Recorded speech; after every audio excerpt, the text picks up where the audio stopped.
Sold my late husband's Rolex to pay for their honeymoon. But the pawnshop owner recognized my name and gave me the whole vault. Along with a list of what they tried to sell, I woke to the low hum of the ceiling fan and the stale hush of dawn filtering through curtains of threadbare linen. The living room felt like a stage set to highlight my invisibility. Yellowed light pooling on once grand furniture, shadows lingering longer than the furniture should have allowed. I had slept on the sofa again, the one in the corner where dust built up like silent witnesses. I was halfway to waking when a voice shattered the quiet. "Yeah? So what if we sold his Rolex, Mom? He was rotting anyway. It was the only thing he left behind. And you? You're just a useless old hag." Her words cut through the air, sharp as broken glass in bone. My daughter's voice, loud, smug, devoid of affection, all in one sentence. She stood across from me, backlit by pale morning light, arms folded with the triumphant air of someone who believed she had just delivered the final verdict. I blinked, startled awake. My heart seized, my throat tightened. I thought I might have hallucinated in my dream state, but no, she was there, wearing that perfect blouse, the one she bought the day she graduated from that fancy college. She had never said a kind word to me since. Then my grandson, half awake, shuffled in next to her and sneered, reckless in the way the young always are when they sense weakness. "Mom sleeps like rotting garbage, Grandma." "Grandma, who even remembers if you are alive?" The laughter bubbled cruel and raw, the bathroom tiles echoing like a grim applause. I sat perfectly still, my spine pressed into the worn cushion. My right hand tightened around the edge of the pillow I had draped over my knees. My breathing slowed so I could feel every insult as it landed, not erased, not ignored, but remembered. They thought I slept. They believed I heard nothing. But I heard everything. I could have answered. I could have raised a tremulous protest, but the winded exhaustion of each passing year had taught me that silence can hold more strength than any defense. So I remained silent, but the blood in my ears turned molten, registering each word as a deliberate strike. He thought I slept, but I was wide awake, every part of me alert as recording tape. Bitter words, sold possessions, cynical heartbreak. They treated grief like currency. That watch was his last echo of love, he who used to tell me that time was only worth measuring when it was shared, especially with those we cherish. I pressed my lips shut. I could feel the old ache in my bones, the one he used to ease when he laid his hand on my shoulder. Not now. They had sold it piece by piece to fund laughter, champagne, honeymoon, selfies. They treated grief like currency, paying for joy with my heartbreak. I stared blankly at the coffee table. The wood grain waited, silent and judgmental. I listened to them move, conversations low and smug, footsteps near, rug shuffled. They moved as if I was not there, like air they could ignore. The moment stretched and then cracked. I looked at my hands, long, pale, and crippled with age, but still alive. Alive enough to breathe in every insult, to gather strength from bitterness, to remember. That was the moment I decided. I would not let this pass. I rose slowly, so slowly that they continued talking over me, ignoring me, until I cleared my throat, just once. All eyes turned. The room shifted. Their words hung unfinished. I inhaled so deeply that the morning light felt like a promise, not shame. And in that moment, the first spark of something else took shape. The knowledge that even when they think we are gone, grandmothers aren't finished until we say so. I used to believe that when you spent your life gathering words, memories, and stories, those things became part of you, woven into your bones like the rings of a tree. But in the eyes of my daughter, they turned a grandmother into a museum piece. Ancient, dusty, and oddly inconvenient.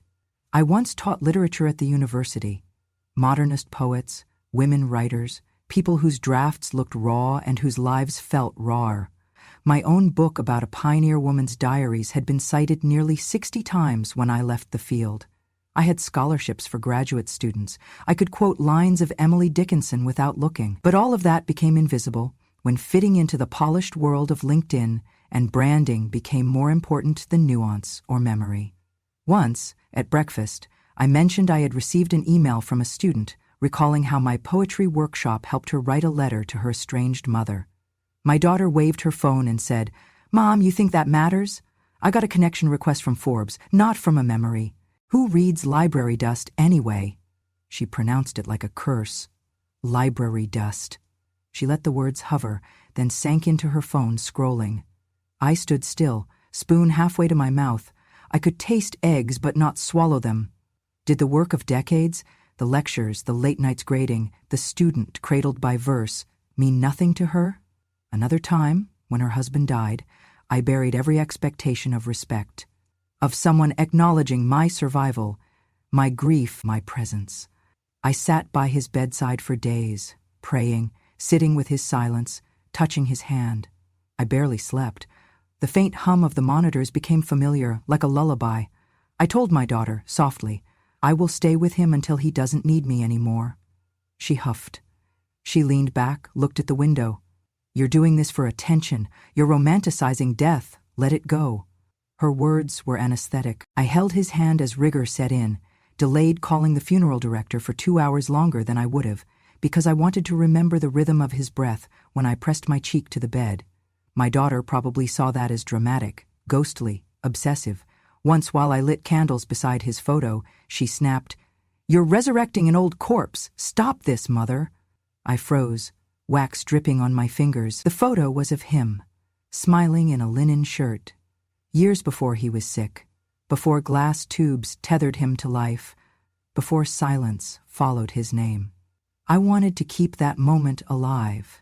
She wanted me to move on, especially if that meant moving out of her online feed. That was the cruelest paradox.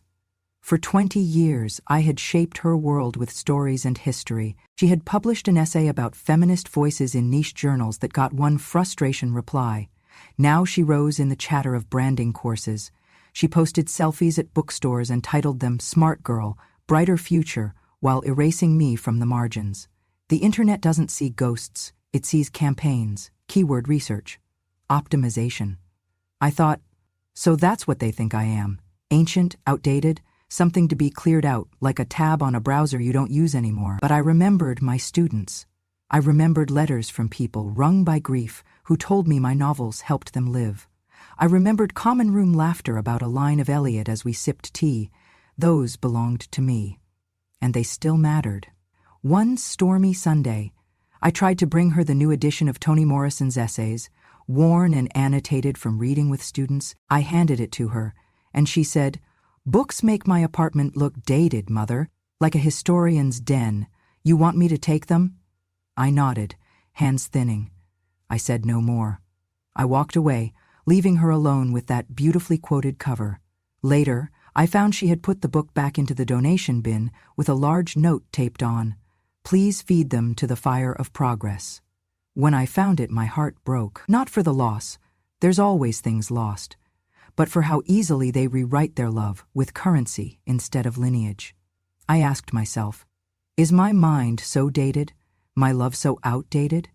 Or is it that knowledge is only valuable where it feeds platforms, not people?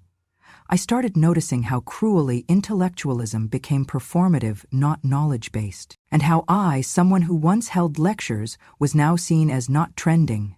But knowledge does not disappear. It becomes silent witness.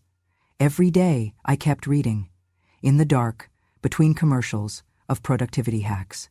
When she was not watching, when the phone screen didn't glow, I read Dickinson again. I read Fry, Plath. I made notes, I drew lines, I typed out the essays I once assigned. I wasn't rehearsing for a comeback. I was keeping alive what they had casually buried. Little by little, I realized there was a deeper power in being alive despite erasure, more power in someone knowing I was not going anywhere, even when they tried to pretend I didn't exist. That's when I began to write again. Not for publication. For me, it started with lines in a spiral notebook hidden under the mattress. I will not vanish at their convenience. Then pages became letters. Letters became a blog, one I hid behind an innocuous username so she could never search for it without shame. And people wrote back, teachers, poets, widows, daughters of singers I'd never know. They wrote, "Your words saved me. I thought I was losing the past. Now I have something to stand on." That word, saved, made me tremble where she accused me of decaying, because my mind had not withered, it had rooted. and that rooted wisdom would not be buried. I had learned long ago that true hurt never sleeps. It lingers in the hush, stirring you awake in the dark, speaking in voices you wish you had never heard but cannot forget. That night was one of those nights. I had dozed on my favorite armchair again, the one my husband used to sit beside. The dim moonlight filtered through the old lace curtain, casting delicate shadows over the armrest where his pipe once sat. I felt the cold air of memory nudge me awake, but I thought it was just sleep slipping away. Then I heard it, that voice crushing in its precision, saying what I feared most. "She is useless. Our family will thrive once she's asleep forever." The words landed like stones in a silent pool. I held my breath, listening. The echo of that sentiment clung to the shadows. I did not move. I did not cry. I only heard. Because though they thought I was asleep, closing my eyes does not mean I am gone. It just means my form retreats into witness. I sat up. My hands trembled as I reached for the small notebook wedged between the armrest and the cushion. In darkness, I flipped it open. Hands steady enough for ink and memory, but my heart pounding enough to feel the pulse of years in the silence. They were talking behind the drawn curtains. Voices so familiar, so dismissive, they cut deeper than anything physical. I listened to their deliberate assumption that death would be my only replacement, that absence would be preferable. So I wrote, word by word. "You said I was useless when all I ever did was give. You think I break so easily, but only silence masks my strength." I paused. The pen hovered above the page. I could feel the seat beneath me hold all of my betrayals, my grief, my love, and my sense of being discarded. The pen offered me reclamation, not of them, but of me. I wrote again, "She says I am a weight. She says the house will breathe easier without me." My hand shook, and I paused to breathe. The moonlight warmed my face with a kind of mercy.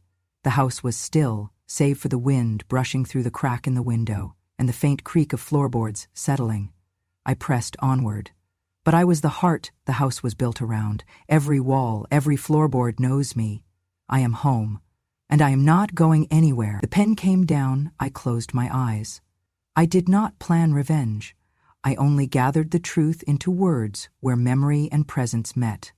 I rose and walked to the window. The pale curve of the moon looked gentle, as if saying, "You are seen, even when they forget." I thought of him, my husband, of how he held me by the waist when we took long walks, and how we planned gardens built of words and ideas. He had died loving me, believing in what I built, what we built. His faith was not vanity. It was proof that I existed in full. I placed a hand on the window pane, cool and alive, and said softly, "I will not vanish." I returned to the armchair and sat, notebook open on my lap, waiting for what came next, because sleep would come, if it must, but tonight it would not carry me away, because I had drawn my line in ink. I did not cry when I heard footsteps enter later, silent, regretful steps in slippers. When my granddaughter peeked in, she whispered, "Grandma?" I made no reply. That was all I needed to say. The morning light crept into the room hesitantly, as if it feared the ghosts of last night's words might still linger in the dark. I had set the notebook beside me, the ink drying slowly, words like little embers of defiance. "I will not vanish at their convenience." I stared at it for a while, tracing the lines with my eyes, feeling strange and new. Clarity. There was a subtle knock at the door. "Come in," I said, voice steady though my heart sparked at the echo. It was Mrs. Hollis, our former town librarian and an old friend of my husband. She stood in the doorway, shawl wrapped around her shoulders, warmth in her eyes. I blinked. She had not been invited. But then again, neither had Light or Mercy ever expected invitations. "Good morning," she said softly. She held a small envelope in her hand, and something metal glinting like hope. She came in without insistence, closing the door behind her. She looked around the room with gentle disapproval, as if surprised the place still stood. "I was at home when the news segment ran," she began, "about what was said last night." My chest tightened. I remembered the dread that had sunk into my bones. "I knew you were awake," she added, as though stating the obvious truth. She placed a small, unassuming flash drive on the coffee table. It clicked on the wooden surface with purpose. "This," she said, "is everything. I stared at it. You helped him with editing his speech notes back when he planned his retirement talk, she said, her voice drifting as though recalling a time before disappearing. He told me then, if I ever should leave first, will you keep this in case she needs it? The drive glowed with quiet significance. My stomach clenched. She watched me. He knew this. He anticipated it in a way, and he asked me to wait until it mattered. She hesitated, her eyes bright. You, dear, mattered. Inside that envelope were more than recordings. She opened the soft flap and slid onto my lap a small, wrinkled piece of paper. My husband's handwriting, same cursive I used to trace with my finger. It read, if I go first, I want her to have words. I want her to remain strong. Strong. That one word felt like sunlight breaking through brittle winter. I pressed the paper to my cheek. I did not cry. She handed me the flash drive again, and then, as gently as she had arrived, she left. I sank deeper into the cushion, clutching both the drive and the paper. Silence was heavy, but now it was not empty. It was full of everything unsaid and unsilenced. And then I knew what I would do with it. I would not wield it like a weapon. I would not drench them in guilt or vengeance, but I would turn it into justice, carried softly, like proofs carried through ink. 2 hours later, I sat at the old desk. I plugged in the drive. The screen flickered, the files appeared, audio recordings with my own voice and theirs and that note. I began copying. Every word they said, trash talk, dismissals, cruelty, everything, saved. And next, I contacted my lawyer. I told him what I had. I sent him the note, the recordings, the silent vow. In the afternoon, I issued a brief statement, sent to our local newspaper, the regional affiliate, and the television station. It read simply, I have received proof of spoken erasure. I do not wish to persecute. I only wish for truth. Please verify everything here for public awareness. That note was in there, the quietly prescribed bullet, not to shame, but to testify. Within 24 hours, the story spread, not as scandal, but as a triumph of memory. Elderly wife receives husband's secret recordings, read the header. The tone was solemn, respectful. Conversations changed. Guilt crept into the silence. A respect that once belonged to youth alone had returned to me. I did not receive an apology that day, but neither was I dismissed again. Because power can look like proof, and strength like patience.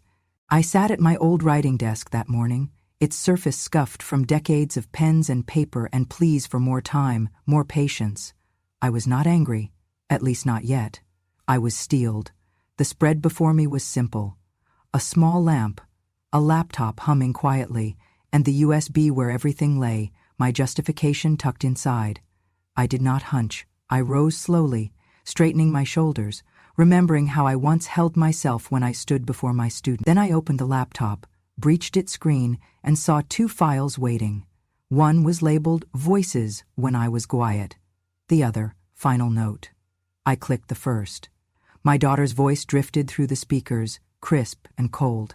She's useless, she said, casual as stirring sugar. Then the words I had heard in the darkness. We'll breathe easier once she's out of the way. No malice, just dismissal. I heard the second file next. It was my husband, his voice grainy yet warm. I want her to have words if I go first. I want her to be strong. I pressed pause. This moment was mine. I could erase it, say nothing.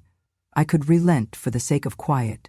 But quiet led to erasure, and I had been erased my whole life, by anniversaries silenced, by praise hidden, by published words never mentioned. I opened a new document in my laptop. I typed, I do not wish to press charges. I do not want to devalue forgiveness. I only cannot accept being buried under their silence. I waited, remembering the calmness of his skin when he held my hand, the sincerity of his words years ago. I added, if my life is to be erased for their comfort, I am still alive and unburied. I created a short video. In it I spoke, no tremor in my voice. My daughter once said I was useless and that the house would be better when I was gone. But apparently, someone cared enough to leave me words. I do not wish for revenge. I only wish to remain. I attached the note from my husband as a visual. The camera panned slowly over each handwritten line.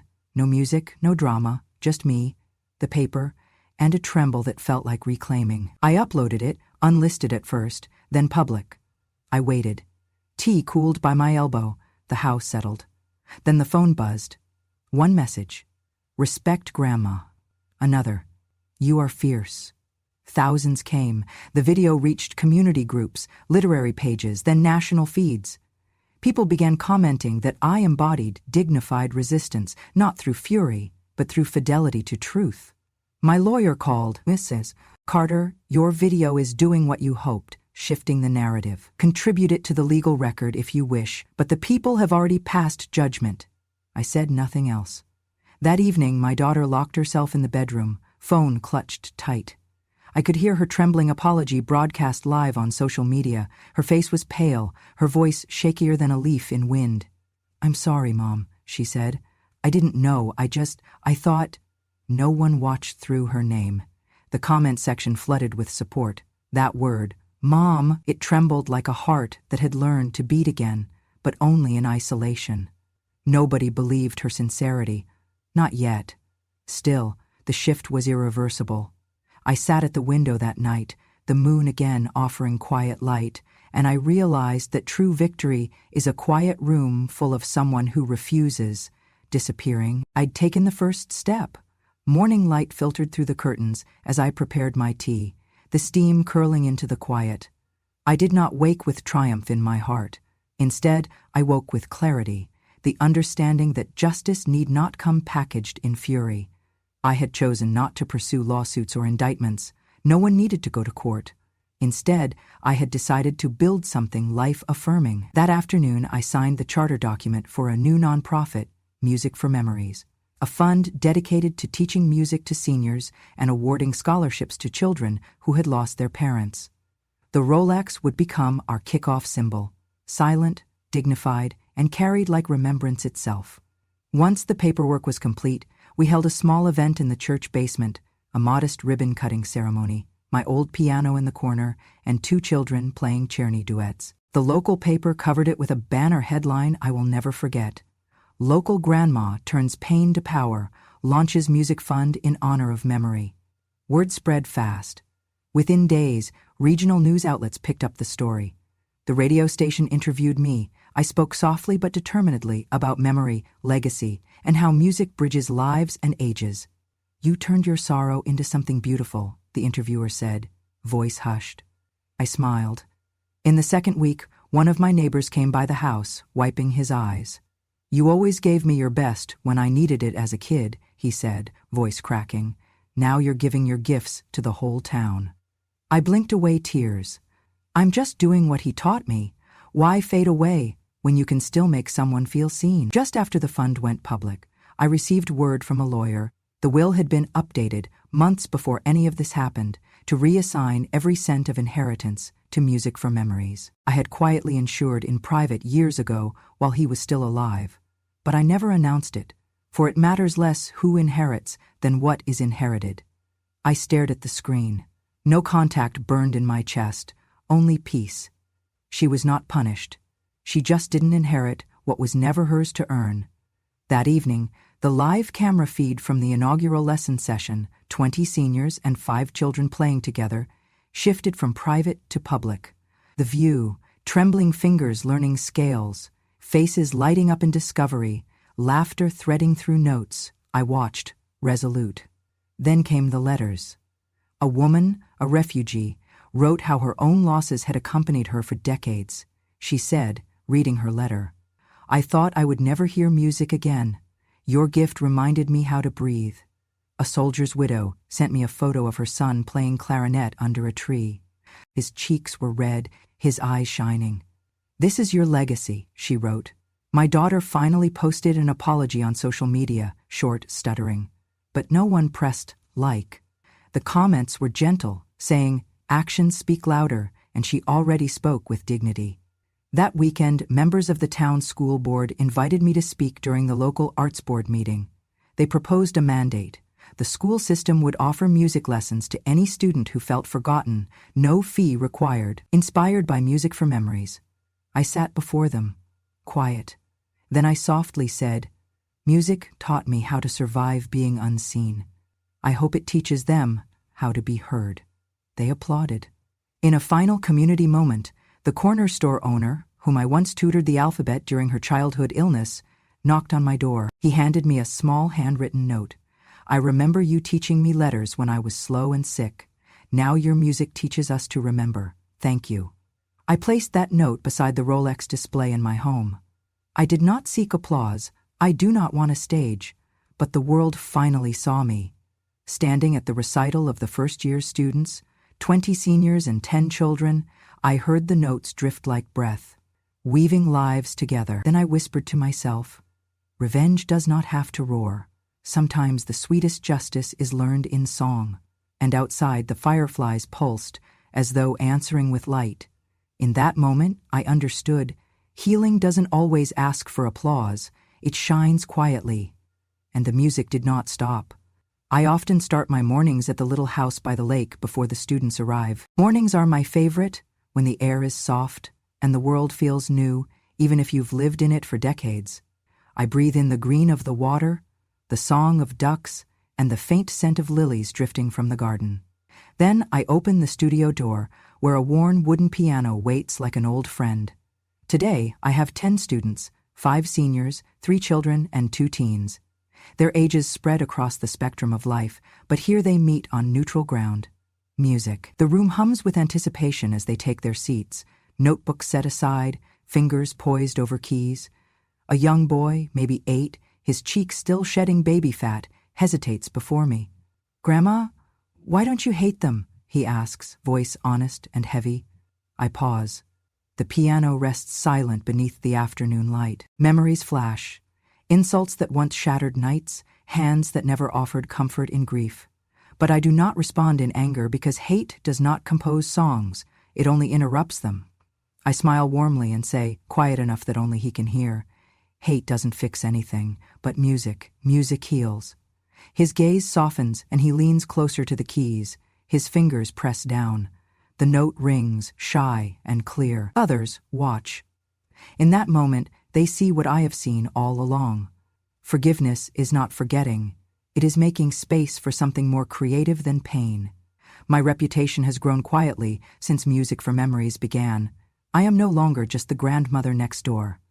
I've become something else, a living testament that love is not erased when technology supersedes tradition, and that kindness can win even when silence was expected to swallow you. I glance out the window, seeing the lake warm with afternoon light. My students play a duet, 2 voices, senior and child, winding a melody through time. The room hums with possibility. A local reporter once came to intrigue. She later wrote, "From Rolex sales to legacy tales, the quiet power of an Oregon grandma." I don't read such things for praise, but I keep the clipping tucked into my piano bench. It's a reminder, real strength doesn't shout. It listens. It transforms. After lessons, community members line up to thank me. The former librarian brings cookies. The mayor shakes my hand and says, "You've changed the heart of this town." Not because I demanded change, but because I simply remained. Later, I sit with my notebook under the wisteria by the studio. I write one line.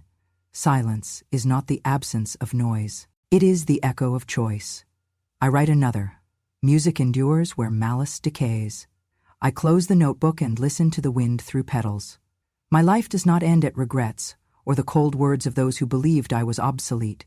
It lives in the notes we exchange across generations, unforced and human. That is victory, not with fire but with tenderness. I rarely pick up my journal these days. It stays open on the side table, pages warming to the sun that pours in after lessons finish. But tonight, I wrote on the last blank page, "Revenge doesn't have to be loud. Sometimes it is just dignity lived." In that simple phrase, I captured all I've learned. Power is quiet when earned with compassion, and strength doesn't require spectacle. I held the pen a long moment, then closed the book and set it beside my bed, placing pressure on its cover as though sealing a promise.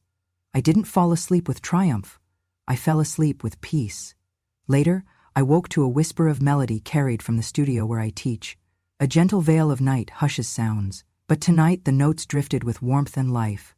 I rose, slippered feet finding the hallway floor, each creak familiar like the voice of an old friend. By the window I paused, listening to the soft piano lesson continuing beyond the curtains, the students' laughter woven into octaves, the shy hesitations of fingertips finding keys, the certainty that even when shadows gather, music continues. I inhaled. Evening sky blooms over the lake. My breath elongated into hope. I thought of how many phrases I never expected to say in my life, how I believed homes could heal, how melodies could mend, how silence could still be loud. I thought of the countless nights I wondered if I truly existed, until someone heard that I did. I placed a hand against the cool window. Outside, a single lantern flickered in the garden, and a frog sang from the pond's edge. Moments like this remind me, peace doesn't roar, it glitters. I returned to my bed and slipped under the covers. In the quiet, my heart whispered its thanks, to those who listened, to the music that never fades, and most of all, to memory.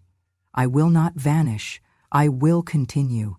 Fingered chords, ink tracks, quiet footsteps on old floors. The last note of the lesson faded. The candle beside the piano guttered, but the music lived on in the air, and in all of us who carry hope. There, in the hush, I finally slept, and I was not silent. Dawn brushes the lake with soft silver, sunlight waltzing across the water, and I awake not to memory but to presence.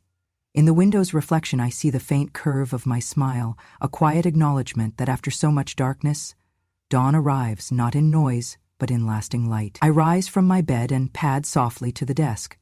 There my journal lies open, edges curled by years of turning pages. On the last entry I had written, "Revenge doesn't have to be loud. Sometimes it is just dignity lived." I run my fingers over the words, feeling them echo in my bones. Those words became more than ink, they became a quiet manifesto. This morning, I don't open the journal. Instead, I head toward the studio by the lake. The grass shimmers under soft fog, and the scent of dew reminds me of first days, first words, first melodies, first endurance. I pass through the old wooden door into the room where lessons wait. Inside, the piano sits in semi-darkness. The air hums with a calm expectancy. Notes from an earlier lesson still linger, bouncing off the walls in echoes, carrying stories of courage invented at last through fingertips. I step up to the instrument, press a chord, and hear it bloom. An admission. I am still here, in every reverberation. A knock comes at the door. Mrs. Alvarez enters, an elderly neighbor who once borrowed our elevator repairman for a housebound piano. She carries 2 cups of tea. "They say your lessons bring memories back," she smiles softly. We stand side by side, the piano's quiet interlude holding us steady. I take a sip. The warmth fills me, not with heat, but with reminder. Almost like yesterday, I offered lessons out of gratitude for his memory, and it had grown into something bigger than loss. As I begin today's lesson, 2 seniors learning a duet, a child practicing simple scales, and a teenager noting rhythm. The room pulses with intergenerational harmony. I watch the seniors share a glance of delight as their music stitches them back into childhood. The child's grin widens with each new note learned. The teen's brow relaxes, proud of new rhythm found. The boy from before, the one who asked why I didn't hate, hesitates at the door. I smile at him, heart full, and say, "Come in, dear." He joins a senior at the keys, and together they find a chord neither expected they could share. I step back and just listen. When the lesson ends, the students file out, muttering, "Thank you, and see you next week." A hush remains in the room, hope made visible in the ledger of learning. Alone now, I walk to the window, where lilies reflect on glass still water, and write a new line in my notebook. Silence is the space where memories become melodies. I close it gently, knowing the music will continue to write its own lines. Later, I join the local newsletter's virtual roundtable. The host introduces our community grandmother, the woman who turned sorrow into songs. I sip tea and blink across screens, seeing friends, neighbors, even former students on the call. No celebration, just connection. A viewer types, "Thank you for giving us back our voices." Another, "You made us remember that kindness can heal deeper than words." I smile again and think, kindness is a pedal pressed not shouted. Its effect lingers. After the call, I let the screens go dark and sit in stillness. I breathe in deeply, the gentleness of forgiveness filling me. That evening, I lead a small concert in the studio, candlelit, for residents who cannot travel. Elderly couples, widowed neighbors, fragile hearts seeking company. We play memories, lullabies, folk songs, a piece my husband once loved. The notes weave through the room, a canopy of sound stitched by longing and remembrance. The last piece is simple, a melody of thanks. After the final note, silence follows like a benediction. I hold theirs, and they hold mine. No applause necessary. The room understood. A neighbor leans in and whispers, "I never thought a house that felt haunted could feel this alive." I quietly answered, "We only thought it was silent." We were wrong. Returning home, I pause with my journal again. I write, "To those who wondered if I mattered, here are the songs that say I still do. You see, I do not need a legacy carved on tombstones. I need a song that doesn't end." Outside, the wind rises. I open the door and feel it, what I learned decades ago. That presence matters. That even when love is taken for granted, it is never erased if you keep playing. I step into the night. Music hums behind me, carried by moonlit lilies. Time does not hush memory. It echoes it, with resolve. I turn off the light, and in darkness I still listen. The melody doesn't stop.